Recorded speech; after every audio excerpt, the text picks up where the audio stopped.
ಕೋಲಾರ ತಾಲೂಕು ಉತ್ತೂರು ಹೋಬಳಿ ಬಂಗಾರಪೇಟೆ ಕ್ಷೇತ್ರದ ನೆರನಹಳ್ಳಿಯಿಂದ ವಿಟ್ನಳ್ಳಿಗೆ ಹೋಗೋ ರಸ್ತೆ ಡಾಂಬರೀಕರಣ ಇನ್ನೂ 2 ತಿಂಗಳಾಗಿಲ್ಲ, ಸಂಪೂರ್ಣವಾಗಿ ಹಾಳಾಗಿದೆ ರೋಡು. ಅಂದರೆ ನಾನು ನಿನ್ನೆ ಅಲ್ಲಿ ಜನ ಹೇಳಿದ ಪ್ರಕಾರ 2 ಸಲ ಹಾಕಿರೋದಂತೆ, 3 ತಿಂಗಳಿಂದ 2 ಸಲ ಟಾರ್ ಹಾಕಿರೋದು. ಕಳಪೆ ಕಾಮಗಾರಿ, ಅದರಲ್ಲಿ ಟಾರ್ ಇಲ್ಲ, ಏನಿಲ್ಲ. ನಾಮಕಾವಸ್ಥೆಗೆ ಟಾರ್ ಹಾಕಬೇಕಿಲ್ಲ, ಮಾರ್ಚ್ ಎಂಡಿಂಗಲ್ಲಿ ಬಿಲ್ ಮಾಡೋ ಒಂದು ಉದ್ದೇಶದಿಂದ 2 ಸಲ ಟಾರ್ ಹಾಕಿ ಬಿಲ್ ಮಾಡಿದ್ದಾರೆ.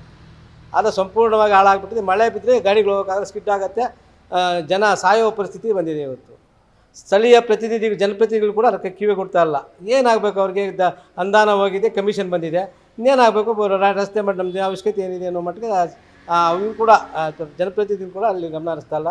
ಇದೇನಾಗಿದೆ ಅಂದರೆ ಕಾಂಟ್ರಾಕ್ಟ್ರು ಮತ್ತು ಅಧಿಕಾರಿಗಳ ಒಂದು ನೂತನವಾಗಿ ಪ್ರಾರಂಭವಾಗಿರುವ ಶ್ರೀವೇಣು ಟಿವಿಎಸ್ ಶೋರೂಮ್ನಲ್ಲಿ ಟಿವಿಎಸ್ ಕಂಪನಿಯ ಎಲ್ಲಾ ರೀತಿಯ ಪೆಟ್ರೋಲ್ ಮತ್ತು ವಿದ್ಯುತ್ ಚಾಲಿತ ಬೈಕ್ಗಳಿಗಾಗಿ ಎಂದೇ ಭೇಟಿ ನೀಡಿ. ವಿಳಾಸ ಬೈಪಾಸ್ ರಸ್ತೆ, ಮಾರುತಿ ನೆಕ್ಸಾ ಕಾರ್ ಶೋರೂಮ್ ಪಕ್ಕ, ಕೋಲಾರ. ಹೆಚ್ಚಿನ ಮಾಹಿತಿಗಾಗಿ ಸಂಪರ್ಕಿಸಿ 9986833899 ಅಥವಾ 9986933299. ಬೇಜವಾಬ್ದಾರಿತನ ಇವತ್ತು ಇದು ಕಾಣ್ತಾ ಇದೆ. ಇವತ್ತೇನು ಸ್ಥಳೀಯ ಶಾಸಕರಾದಂಥ ಬಂಗಾರಪೇಟೆ ಎಸ್.ಎನ್. ನಾರಾಯಣಸ್ವಾಮಿ ಅವರು ಹಬ್ಬರಿಸ್ತಾ ಇರ್ತಾರೆ, ಯಾವುದಾವುದೋ ವಿಷಯಕ್ಕೆ ಹಬ್ಬರಿಸ್ತಾ ಇರ್ತಾರೆ. ಈ ಕಳಪೆ ಕಾಮಗಾರಿ ಬಗ್ಗೆ ಮಾತಾಡೋದು, ಅವ್ರದ್ದೇ ಕ್ಷೇತ್ರ, ಅವ್ರದ್ದೇ ಅನುದಾನ, ಕಳಪೆ ಕಾಮಗಾರಿ.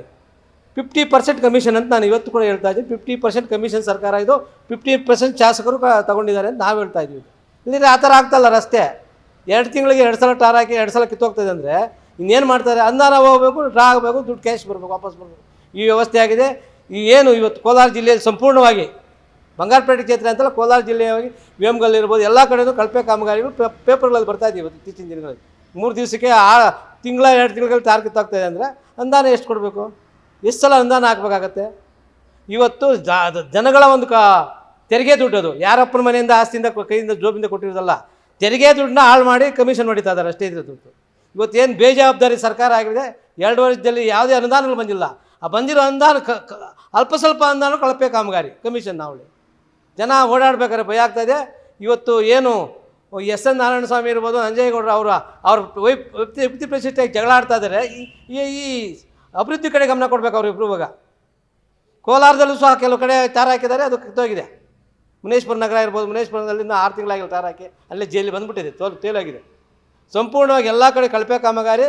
ಇದು 50% ಸರ್ಕಾರ, 50% ಶಾಸಕರು, ಕಮಿಷನ್ ಶಾಸಕರು ಅಂತ ಈ ಮೂಲಕ ನಾನು ಹೇಳೋಕ್ಕೆ ಇಷ್ಟಪಡ್ತೀನಿ. ಗುತ್ತಿಗೆದಾರರು ಮುರಳಿ ಅಂತ, ನೆರನಹಳ್ಳಿಯಿಂದ ಇಟ್ನಳ್ಳಿಗೆ ಹೋಗಿ ರಸ್ತೆ ಮುರಳಿ ಅಂತ, ಬಂಗಾರಪೇಟೆ ಮುರಳಿ ಅಂತ, ಎಸ್.ಎನ್. ಪಾಲವರ್ ಅವರು, ಅವರೇ ಕಾಮಗಾರಿ ಮಾಡಿ. ಆಮೇಲೆ ಸ್ಥಳೀಯವಾಗಿ ನಾರಾಯಣಸ್ವಾಮಿ ಅಂತ, ವಿಟುಪ್ನಳ್ಳಿ ನಾರಾಯಣಸ್ವಾಮಿ ಅಂತ CM ಅಂತಾರನ್ನ, ಅವರ ಮುಂದಾಳತ್ವದಲ್ಲಿ ಕೆಲಸ ಮಾಡಿರೋದು ಅಂತ ನಿನ್ನೆ ಅಲ್ಲಿ ಜನ ಹೇಳಿದ್ದು. CM ನಾರಾಯಣಸ್ವಾಮಿ ಅವರನ್ನ ಇದು ಇಂಜಿನಿಯರ್ ಮಾಡಿದ್ದು ಅಂತ. ಸಂಪೂರ್ಣವಾಗಿ ಅಲ್ಲಿ ಏನು ಜನಪ್ರತಿನಿಧಿಗಳು ಸಂಪೂರ್ಣವಾಗಿ ನಿರ್ಲಕ್ಷ್ಯ ಮಾಡ್ತಾ ಇದ್ದಾರೆ. ಏನಾಗಬೇಕು? ಕಳಪೆ ಕಾಮಗಾರಿ ಅದು ನಮಗೇನಾಗಬೇಕು? ದುಡ್ಡು ಬಂತಲ್ಲ ಅನ್ನೋ ಅನಿಸುತ್ತೆ. ಈ ಕೂಡಲೇ ಜಿಲ್ಲಾಧಿಕಾರಿಗಳು ಎಚ್ಚೆತ್ತುಕೊಳ್ಬೇಕು, ಸ್ಥಳ ಪರಿಶೀಲನೆ ಮಾಡಬೇಕು. ಏನು ಈ ಕಳಪೆ ಕಾಮಗಾರಿಗಳಾಗ್ತದೆ ಜಿಲ್ಲೆಯಲ್ಲಿ, ಎಲ್ಲ ಕಡೆ ಸ್ಥಳ ಪರಿಶೀಲನೆ ಮಾಡಿ ಒಂದು ಅಧಿಕಾರಿ ವರ್ಗ, ಏನು ಉನ್ನತ ಅಧಿಕಾರಿ ವರ್ಗದಲ್ಲಿ ತನಿಖೆ ಆಗಬೇಕು. ಏನು ಈ ಕಳಪೆ ಕಾಮಗಾರಿಗಳು ಮಾಡ್ತಾ ಇದ್ದಾರೆ, ಕಾಂಟ್ರಾಕ್ಟ್ಗಳಿರ್ಬೋದು, ಅಧಿಕಾರಿಗಳಿರ್ಬೋದು, ಅವ್ರ ಬಗ್ಗೆ ಶಿಸ್ತು ಕ್ರಮ ಕೈಗೊಳ್ಳಬೇಕು ಅಂತ ಈ ಮೂಲಕ ಎಚ್ಚರಿಕೆ ನೀಡ್ತಾ ಇದ್ದೀವಿ. ಇಲ್ಲ, ಮುಂದಿನ ದಿನಗಳಲ್ಲಿ ಹೋರಾಟಕ್ಕೆ ಒಂದು ಪುತ್ತೂರು ಹೋಬಳಿಯಲ್ಲಿ ಒಂದು ಹೋರಾಟಕ್ಕೆ ರೆಡಿ ಮಾಡ್ತಾ ಇದ್ದೀವಿ ನಾವು. ಈ ಅದೇ ಥರ ಆಗ್ತದೆ, ಎಲ್ಲ ಕಡೆ ಅದೇ ಥರ ಆಗ್ತದೆ. ಏನಾಗುತ್ತೆ ಹೇಳ್ರಿ?